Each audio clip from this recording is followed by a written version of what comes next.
Hi my dear 10th standard pasangla, welcome to Vedantu. This is Asha ma'am here. So English exam la report writing, notice writing எல்லாருமே வந்து face பண்ணக்கூடிய question. ஆனா எப்படி எழுதணும் நிறைய பேருக்கு தெரியல இல்லையா? அதுதான் இந்த வீடியோல நம்ம பார்க்க போறோம். இதுல மேஜரா இருக்க ஒரு கன்ஃபியூஷன் என்னன்னா ரிப்போர்ட் ரைட்டிங்க்கும் நோட்டீஸ் ரைட்டிங்க்கும் என்ன வித்தியாசம் இல்லையா? இப்போ ஒண்ணுமே கிடையாது. ரிப்போர்ட் ரைட்டிங்க்கும் நோட்டீஸ் ரைட்டிங்க்கும் டென்சஸ் மட்டும்தான் சேஞ்ச் ஆகும். ஏன்னா நோட்டீஸ் அப்படிங்கிறது என்னப்பா, நீங்களும் உங்களோட பேரண்ட்ஸ் யாரோ ஒருத்தங்க அம்மாவோ இல்லை அப்பாவோ எங்கேயோ நடந்து போயிட்டு இருக்கீங்க, நம்ம கையில் யாரோ ஒருத்தர் கொண்டு வந்து நோட்டீஸ் கொடுக்குறாங்க. எதுக்காக அந்த நோட்டீஸ் கொடுப்பாங்க? அடுத்த வாரமோ இல்லை அடுத்த மாதமோ ஏதோ ஒரு ஃபங்க்ஷன் இருக்கும், ஈவெண்ட் இருக்கும், அது இந்த இடத்துல நடக்க போகுது, இந்த டேட்டில் நடக்க போகுது, இந்த டைமில் நடக்க போகுது, கண்டிப்பாக வந்துருங்க அப்படின்னு சொல்கிறதுக்காக தானே அந்த notice. So basically it is announcement. And இதுக்கு மேலே நடக்க போகிற ஃபங்க்ஷனுக்கு ஒரு அனௌன்ஸ்மெண்ட். அப்போது அந்த நோட்டீஸ் எப்படி இருக்கணும்? ஃபியூச்சர் டென்ஸில் இருக்கணும். ஸோ இந்த மாதிரி ஒரு விஷயம் நடக்க போகுது, வந்துருங்க அப்படின்னு தானே சொல்லுவாங்க. So it should be in future tense. இப்போ ரிப்போர்ட் ரைட்டிங் வந்து பாஸ்ட் டென்ஸில் இருக்கணும். என்ன அர்த்தம் இந்த ரிப்போர்ட்டுக்கு அப்படின்னா, ஆல்ரெடி நடந்து முடிஞ்ச ஒரு ஃபங்க்ஷன், நடந்து முடிஞ்ச ஒரு ஈவெண்ட்டை பற்றி எழுதுறது தான் ரிப்போர்ட்டு. ஃபார் எக்ஸாம்பிள், யாரெல்லாம் வந்திருந்தாங்க, யார் வெல்கம் ஸ்பீச் கொடுத்தாங்க, யார் ஓட் ஆஃப் தேங்க்ஸ் கொடுத்தாங்க, என்னென்னலாம் நடந்தது அந்த ஃபங்க்ஷனில் அப்படிங்கிறத பற்றி எழுதுறது ஒரு ரிப்போர்ட்டு தான் இது. ஸோ இது எப்போவுமே பாஸ்ட் டென்ஸில் இருக்கணும். ஓகேவா? ஸோ இப்போது இந்த ரெண்டுக்குமே வந்து மாடல் நான் கொடுக்குறேன். ரிப்போர்ட் ரைட்டிங்னா என்னென்னலாம் இருக்கணும், நோட்டீஸ் ரைட்டிங்னா என்னென்னலாம் இருக்கணும், எது இருந்தால் உங்களுக்கு ஃபுல் மார்க்கு, அண்ட் எந்தெந்த விஷயத்துக்கு எவ்வளோ மார்க் அப்படிங்கிற மார்க்கிங் ஸ்கீமுமே நான் கொடுக்குறேன். ஸோ அதை வந்து பிடிஎஃபாக நான் டிஸ்கிரிப்ஷனில் கொடுக்குறேன். கண்டிப்பாக செக் பண்ணி பாருங்கள். டிஸ்கிரிப்ஷனில் ஒரு லிங்க் இருக்கும். அந்த லிங்க்கை கிளிக் பண்ணி ஃபோன் நம்பர் கொடுத்தீங்க அப்படின்னா உங்களோட பிடிஎஃப் டவுன்லோட் ஆகிடும். இப்போ ரிப்போர்ட் ரைட்டிங் ஃபஸ்ட்டு பார்த்துடலாம். ரிப்போர்ட் ரைட்டிங் நீங்கள் எழுதும்போது இந்த மாதிரி ஒரு பேட்டர்ன் இருக்குது. ஃபஸ்ட்டு ஒரு ஈவெண்ட், என்ன ஈவெண்ட் அங்கே நடக்க போகுது, ஆர் என்ன ஈவெண்ட் நடந்து முடிஞ்சுது. ஸோ ரிப்போர்ட் ரைட்டிங் அப்படின்னா நடந்து முடிஞ்ச விஷயத்தை பற்றி பேசுறதுனால என்ன ஈவெண்ட் நடந்தது, அண்ட் இந்த ரிப்போர்ட்டை எழுதக்கூடியவர் பேர் என்ன, அண்ட் அவங்களோட போஸ்டிங் ஆர் கிளாஸ் வந்து இருக்கலாம். இப்போது உங்களோட ஸ்கூலில் நீங்கள் வந்து கல்ச்சுரல் செக்ரட்டரியாக இருக்கீங்க, இல்லை ஸ்கூல் பீப்புள் லீடராக இருக்கீங்கன்னா அதுதான் போஸ்டிங். ஸோ அதை நீங்கள் எழுதலாம். அப்படி எந்த போஸ்ட்டும் கிடையாது, நான் நார்மல் ஸ்டூடெண்ட்டு தான் அப்படின்னா உங்களோட கிளாஸை மென்ஷன் பண்ணலாம். So 10th standard A, 10th standard B, இந்த மாதிரி மென்ஷன் பண்ணலாம். தென் அதுக்கப்புறமா டேட் நீங்கள் எழுத போகிறீங்க. Body of the report, report ரைட்டிங்கில் நீங்கள் என்னென்ன விஷயங்கள் கவர் பண்ணணும் அப்படிங்கிறது தான் பாடி. ஸோ அதில் என்னென்னலாம் இருக்கணும்னா, ஸ்கூல் நேம் இருக்கணும், யார் அந்த ஈவெண்ட்டை ஆர்கனைஸ் பண்ணாங்க, அந்த ஸ்கூலுக்குள்ளேயே ஏதாவது கிளப்பாக இருக்கலாம், ரைட்? ஸோ அது யார் ஆர்கனைஸ் பண்ணாங்க, ஈவெண்ட் எந்த டேட்டில் நடந்தது, எந்த டைமில் நடந்தது, எந்த இடத்துல நடந்தது, அதுவுமே நீங்கள் மென்ஷன் பண்ணலாம். ஸ்கூல் ஆடிட்டோரியமில் நடந்தது, பேக் ஸ்டேஜில் நடந்தது, இந்த மாதிரி ஏதாவது சொல்லலாம். அண்ட் வெல்கம் அட்ரஸ் யார் கொடுத்தாங்க, சீஃப் கெஸ்ட்டாக யார் வந்திருந்தாங்க அந்த ஈவெண்ட்டுக்கு, ஓட் ஆஃப் தேங்க்ஸ் யார் கொடுத்தாங்க, லாஸ்ட்டாக வந்து நேஷ்னல் ஆந்தமோட நாங்கள் இந்த ஈவெண்ட்டை முடிச்சுக்கிட்டோம் அப்படிங்கிற மாதிரி நீங்கள் எழுதணும். சரியா? இப்போது ஒரு சாம்பிள் கொஷின் பார்த்துடலாமா? உங்களோட சமச்சீர் புக்லேயே பேஜ் நம்பர் 11ல் இந்த கொஷின் இருக்குது. So, you are the coordinator of science forum of your school. An event had been organized on account of National Science Day for the members of the forum. Now, write a report on the observance of National Science Day at your school. இப்படி ஒரு paragraph வந்து கொடுத்துருவாங்க, ஒரு question கொடுத்துருவாங்க. இதுக்கு நீங்கள் answer எழுதணும் இல்லையா? ஸோ ஃபஸ்ட்டு நீங்கள் என்ன எழுதணும்? Name of the event. அப்போ கொஷினில் எந்த ஈவெண்ட்டுன்னு சொல்லியிருக்காங்க? National science day. ஸோ அதை வந்து நீங்கள் ஃபஸ்ட்டே எழுதிட போகிறீங்க. ஸோ உங்களோட ஆன்சர் ஷீட்டில் ஒரு பாக்ஸ் மாதிரி போட்டுக்கோங்க. அதில் ஸ்டார்டிங்கில் வந்து சென்டரில் நேஷ்னல் சயின்ஸ் டே அப்படின்னு போட்டுக்க போகிறீங்க. சரியா? நெக்ஸ்ட்டு நீங்கள் என்ன எழுதணும்? ரிப்போர்ட்டரோட நேமு, அவங்களோட போஸ்டிங் ஆர் கிளாஸ் வந்து எழுதலாம். இப்போது நான் தான் ரிப்போர்ட் எழுத போகிறேன் அப்படின்னா என்னோட பேர் எழுதலாம். ஆனால் இந்த இடத்துல பேர் கொடுக்கவே இல்லை. ஸோ இன்கேஸ் உங்களோட கொஷின் பேப்பரில் பேர் இருந்தால் அதே பேரை யூஸ் பண்ணுங்கள். உங்களோட நேம் யூஸ் பண்ண வேணாம். மேக்ஸிமம் உங்களோட ஓன் நேமோ இல்லை ஓன் ஸ்கூல் நேமோ இல்லை உங்களோட ஊர் பேரோ, ஸ்கூல் இருக்க எந்த இடம் அப்படிங்கிறது யாருக்குமே தெரியக்கூடாது. ஆன்சர் ஷீட்லாம் மென்ஷன் பண்ணாதீங்க. ஓகே?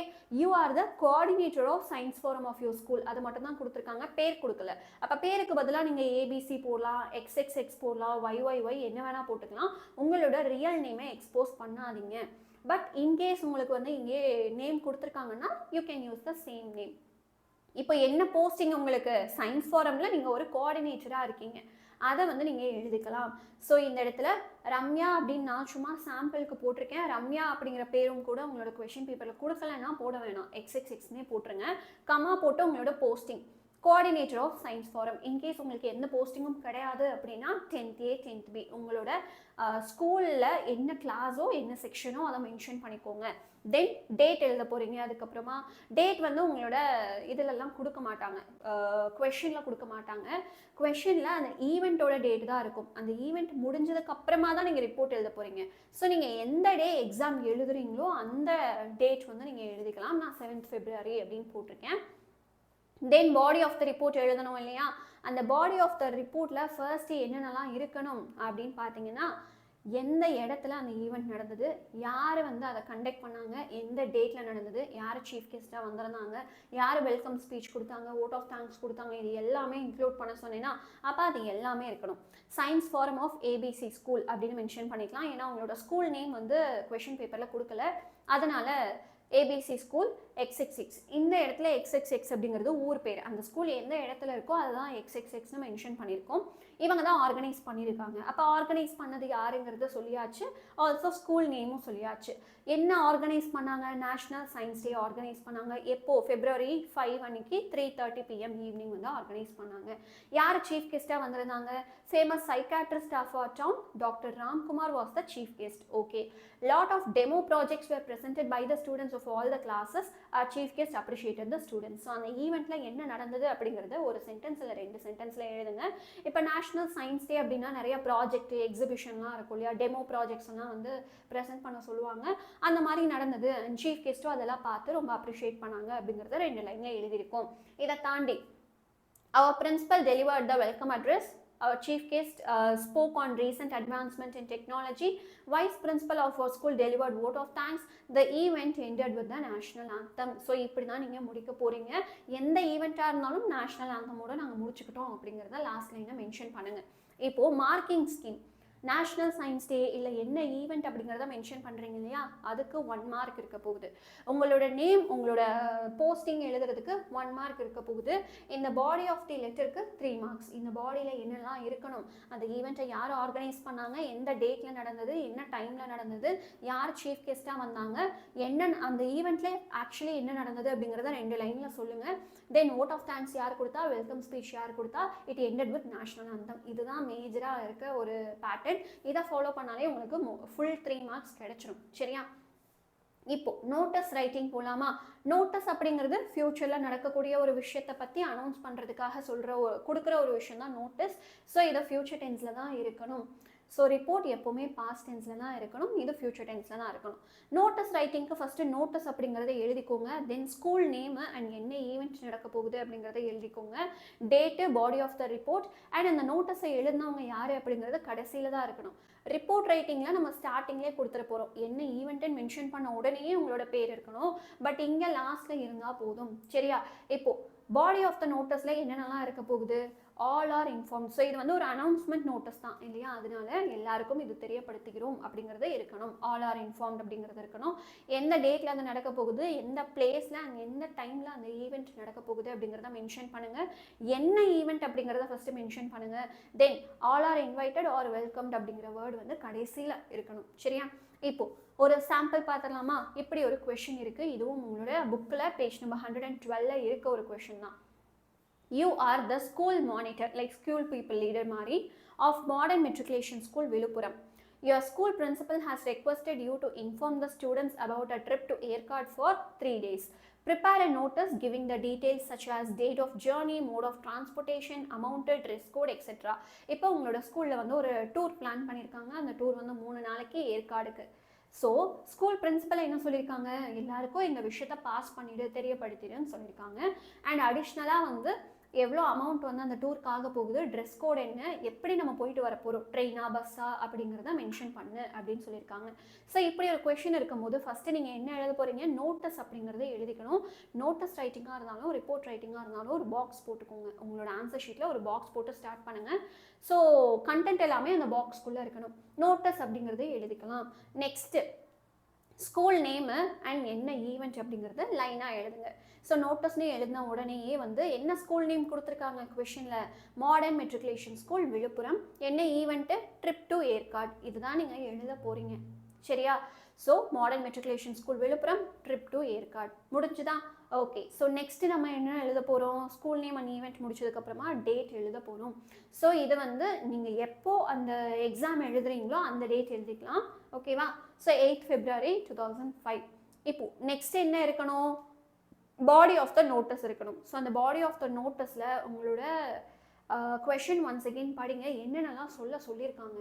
ஸ்கூல் பிரின்சிபல் தான் வந்து இதை ஆர்கனைஸ் பண்ணியிருக்காங்க. ஸோ அவரோட நேம் வந்து கண்டிப்பாக இருக்கணும். ஸ்கூல் பிரின்சிபல் அப்படிங்கிறது கண்டிப்பாக இருக்கணும். ட்ரிப் டு ஏற்காடு 3 daysக்கு, ஸோ அது வந்து கண்டிப்பாக இருக்கணும். இன்ஃபார்ம் த ஸ்டூடெண்ட்ஸ் அப்படின்னு இருக்குது. அப்போ all the students are informed அப்படிங்கிற வேர்ட் கண்டிப்பாக இருக்கணும் ஸ்டார்டிங்லேயே. லாஸ்ட்டில் எந்த டேட்டில் அந்த ட்ரிப்பு நம்ம போக போகிறோம், எப்படி போக போகிறோம், அதுக்கு அமௌண்ட் என்ன, ட்ரெஸ் கோட் என்ன அப்படிங்கிறத மென்ஷன் பண்ண சொல்லியிருக்காங்க. இது எல்லாமே நோட்டீஸில் இருக்கணும். சரியா? All the students are informed that our school principal has arranged a trip to Yercaud on 20th February. நான் எழுதுறது, இந்த நோட்டீஸ் கொடுக்குறது 8th அன்னைக்கு, ட்ரிப்பு 20 அன்னைக்கு. புரியுதா? ஃப்யூச்சரில் நடக்கக்கூடிய ஈவெண்ட்டு, இது பாஸ்ட் டேட் நீங்கள் கொடுத்துடக்கூடாது. ஓகே, ஸோ ஃபார் 3 days அப்படிங்கிறத மென்ஷன் பண்ணிட்டீங்க. Interested students can pay 500. அமௌண்ட்டை மென்ஷன் பண்ணியாச்சு. எப்போ அந்த அமௌண்ட் கொடுக்கணும், ஆன் ஆர் பிஃபோர் 15th நீங்கள் கொடுத்துருக்கணும். 20 வந்து ட்ரிப்பு போக போகிறோம், 15க்கு முன்னாடி நீங்கள் இதை கொடுத்துருங்க. த tourist bus will start at 5:30 AM in the morning on 20th Feb. 20 அன்னைக்கு தான் நம்ம ட்ரிப்பு போக போகிறோம். காலையில் 5:30 மணிக்கு பஸ் ஸ்டார்ட் ஆக போகுது. எப்படி போக போகிறோம், பஸ் வழியாக போக போகிறோம், அதுவுமே நம்ம சொல்லியாச்சு. So please bring shoes and sweaters. இது வந்து ஒரு ஹில் ஸ்டேஷன் அப்படிங்கிறதுனால கண்டிப்பாக ஷூஸு ஸ்வெட்டர்ஸ் எல்லாம் கொண்டு வந்துடுங்க. ட்ரெஸ் கோட் சொல்லியாச்சா?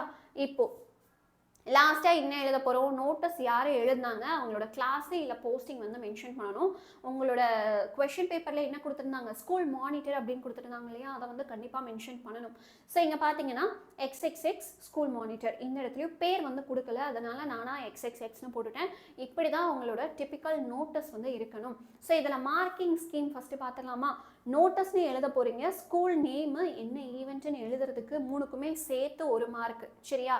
இப்போது பாடி ஆஃப் த நோட்டீஸ் எழுதுறீங்க, அதுக்கு ஒரு 3 மார்க்கு. தென் லாஸ்ட்டாக நீங்கள் நேமு என்ன போஸ்டிங் அப்படின்னு எழுதுறதுக்கு 1 மார்க். கூட்டி கழிச்சு பார்த்தா ஒரு 5 மார்க் வந்துடும். ஸோ இப்படி தான் மார்க்கிங் ஸ்கீம் இருக்க போகுது. இல்லை ஏதோ ஒரு விஷயம் நீங்கள் மிஸ் பண்ணிட்டீங்க அப்படின்னாலும் 1 மார்க் போயிடும். So report writing and notice ரைட்டிங்கில் இனிமேல் உங்களுக்கு மார்க்கே போகாது. நான் இது ரெண்டுக்குமான மாடல் வித் மார்க்கிங் ஸ்கீம் நான் PDF-ஆக டிஸ்கிரிப்ஷனில் கொடுக்குறேன், கண்டிப்பாக செக் பண்ணி பாருங்கள். ஃபோன் நம்பர் கேட்கும், தாராளமாக கொடுங்க, அப்போ தான் உங்களோட PDF டவுன்லோட் ஆகும். ஓகேவா? பாய் எவ்ரிவன்.